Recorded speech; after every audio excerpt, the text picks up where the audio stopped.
একজন মানুষ আপনাকে দাওয়াত দিল, খুব যত্ন করে আপনাকে এক কাপ চা বানিয়ে আপনার সামনে পেশ করল এবং বলল যে ভাই, চাটা আপনাকে খুব যত্ন করে বানিয়ে দিয়েছি, কিন্তু এই চায়ের মধ্যে আমি কোনো চিনি দিইনি।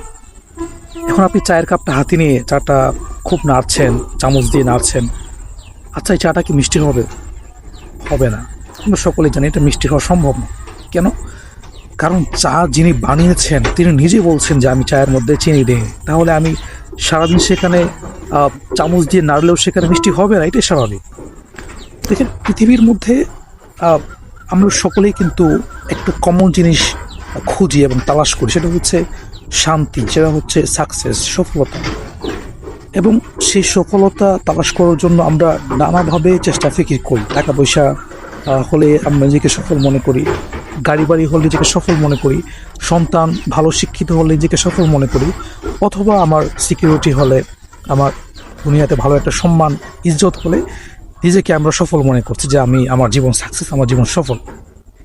কিন্তু এই পৃথিবী যিনি বানিয়েছেন, যিনি বানানেওয়ালা, তিনি বলছেন যে এই পৃথিবীর কোনো কিছুর মধ্যে আমি সাকসেস রাখিনি, পৃথিবীর কোনো কিছুর মধ্যে আমি শান্তি রাখিনি, পৃথিবীর কোনো কিছুর মধ্যে আমি সফলতা রাখিনি।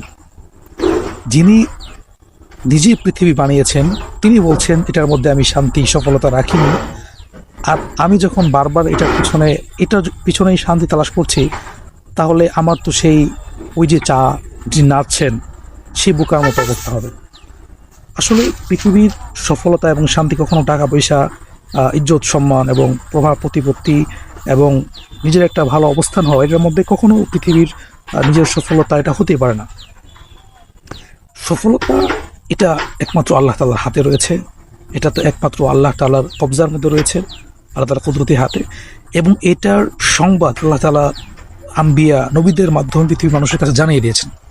এবং নবীরা পৃথিবীর মধ্যে সেই সফলতার সংবাদ দিয়েছেন যে ইয়া আইয়ুহান নাস কুলু লা ইলাহা ইল্লাল্লাহ তুফলিহুন, যে মানুষ তোমরা বলো যে আল্লাহ ছাড়া কোনো ইলাহ নাই। তোমরা নিজের সমস্ত কাজের মধ্যে, সমস্ত চিন্তাভাবনার মধ্যে একমাত্র আল্লাহকে ইলাহ হিসেবে গ্রহণ করো। দুনিয়ার সমস্ত কিছুকে বিসর্জন দিয়ে তোমাদের অন্তরে এবং তোমাদের কাজে সব কিছুতে আল্লাহকে সর্বোচ্চ পর্যায়ে রাখো। আল্লাহর হুকুমের বাইরে কোনো কিছু যাওয়া যাবে না।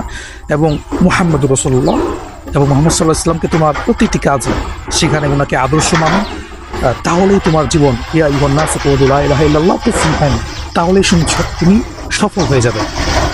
প্রিয় ভাইরা, পৃথিবীর একমাত্র সফলতা এবং শান্তি সেটা আছে একমাত্র আল্লাহ তাআলা, যে লা ইলাহা ইল্লাল্লাহ মুহাম্মাদুর রাসূলুল্লাহ। এই কালিমার মধ্যে, কালিমা যে নিজের ভিতরে যত বেশি আনতে পেরেছে, কালিমার হককাত যত বেশি ফাজায়ে নিজের ভিতরে আনতে পেরেছে, সেই পৃথিবীর মধ্যে সব। যদি বাদ দৃষ্টিতে আমরা দেখি যে এই লোকটা পৃথিবীর আমার দৃষ্টিতে খুবই গরিব মানুষ, খুবই অসহায় মানুষ, জীর্ণশীর্ণ মানুষ, পৃথিবীর দৃষ্টিতে সে বিফল হতে পারে, কিন্তু সে কিন্তু আল্লাহ তাআলা দৃষ্টিতে প্রকৃত সফলতার কাতারে ঢুকে যাবে ইনশাআল্লাহ।